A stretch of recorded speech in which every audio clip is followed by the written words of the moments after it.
My name's Kayla, this is Cinnamon the Score Bunny, and did you know that we've seen this symbol from the box art of Pokemon Scarlet and Violet before? But before we get to that, let's get caught up on what we know so far. The recent trailer for Pokemon Scarlet and Violet revealed the box art for these games, leaving us with a mystery. What do these symbols mean? In my previous videos, I discussed how I think this symbol is alluding to quantum time crystals, which would allow us to experience another time in a contained space without altering the timeline. I also talked about how this symbol looks like a navigational instrument called a sextant, specifically one showing an index error, aka the horizon not appearing flat. I wasn't originally planning to really dissect this next symbol because I thought it was obvious, but I've been hearing a lot of debate about it in the community, so I figured I'd break it down. This symbol means 4-person multiplayer.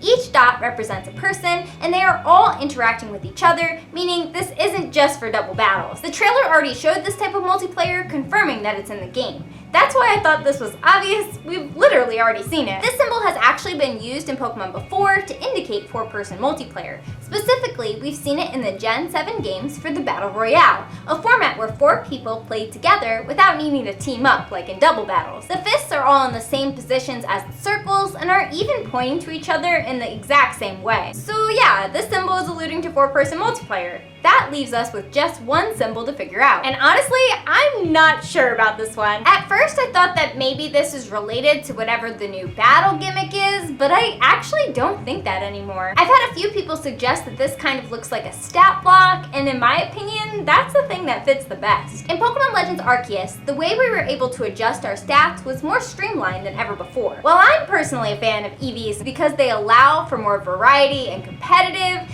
actually getting your Pokemon to have the EVs and IVs you want is kind of rough. Maybe this is indicating a new way to adjust our Pokemon stats. That's not too crazy, since in Gen 8, they gave us Pokejobs as a way to EV train our Pokemon. Of course, how we'll do that hasn't been revealed yet, so until we get another trailer, this symbol is still somewhat of a mystery. But Kayla, if all the symbols relate to gameplay features, what about the new Battle Gimmick? In case you hadn't noticed, a lot of the features of this game are tied back to Gen 7. Maybe if we compare the box art from Gen 7 with the box art from Gen 9, we can find a clue. And yep, we've got an answer about the gimmick, but not on the English box art. On the English box art of Sun and Moon, there's no indication of the gimmick. But on the Japanese box art, we see a Z crystal. This relates to Z moves, the battle gimmick of Gen 7. If we compare the English and Japanese box art for Scarlet and Violet, we see that the Japanese box art has an extra symbol, this blue crystal. In the trailer, we see a quantum time crystal from the inside out. This suggests that they will be places we go to, kind of like space-time rifts in Pokemon Legends Arceus. This would mean they'd have to be large enough for us to walk around inside of them. Some people have suggested that this crystal might be a fragment of a quantum time crystal that we can somehow use on our Pokemon in battle. And while that makes 0 sense according to actual physics, I could totally see this being a thing in Pokemon. In real life, you couldn't actually go inside of a quantum time crystal anyways, so there's no reason to think that they'll be entirely scientifically accurate. It's more likely that they're using quantum time crystals as inspiration. Quantum physics It is more what you call guidelines than actual rules. These time crystal fragments might work kind of like mega evolution, causing a Pokemon to change to a different form based on time, either becoming more historic or futuristic. I keep hearing people trying to figure out what RF means, which is another riddle from Riddler Coup. I think RF might be referring to the new type of Pokemon that we're gonna get from this gimmick. Based on the other things we figured out about this game, I think the R might stand for relativity. The theory of relativity was created by Albert Einstein.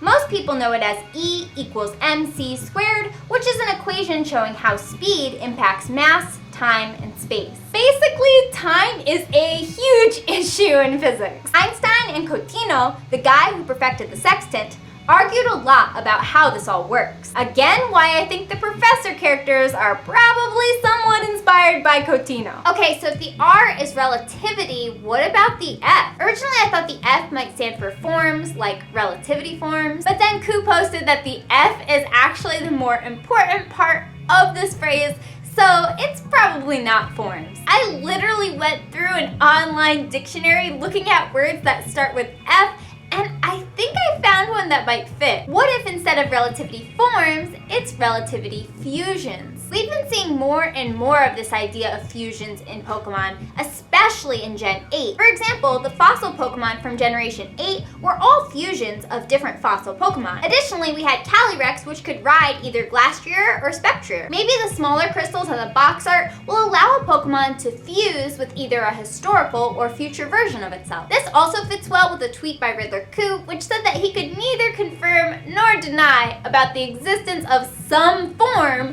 of Mega Evolution in these games.